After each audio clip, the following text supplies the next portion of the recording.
کہتے ہیں کہ ایک شخص ہے، فرض کر لیں ضرورت مند ہے، اس کو 1 لاکھ روپے کی ضرورت ہے اور گندم بیچتا ہے وہ.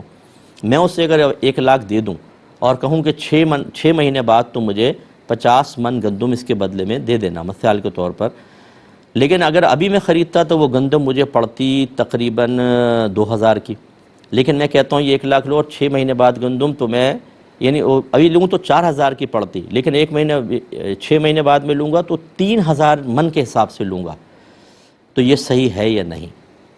دیکھیں صحیح ہے یہ سودا. اس کو پہلی بات تو اس کو بیع سلم کہتے ہیں کہ جب آپ کیش پہلے دے دیتے ہیں اور مال جو ہے وہ بعد میں دیا جائے گا، اس میں کم از کم 1 ماہ کی مدت ہو تو یہ بیع سلم کہلاتا ہے. اس میں آپ کو گندم کے تمام تر اوصاف ذکر کرنے ہوں گے، وہ گندم کون سی کوالٹی کی ہوگی، نئی، پرانی، پاکستانی یا چائنا کی گندم، سب اس کے تمام تر اوصاف ذکر کرنے کے بعد اور جس مقام پر وہ گندم ڈیلیور کرے گا وہ مقام کا بھی تعین امام اعظم رضی اللہ تعالی عنہ کے نزدیک ہونا چاہیے. یہ سب کرنے کے بعد اب چونکہ وہ خود راضی ہے کہ وہ آپ کہہ رہے ہیں کہ بھئی میں گندم لوں گا 6 مہینے کے بعد لیکن 3000 روپے من لوں گا،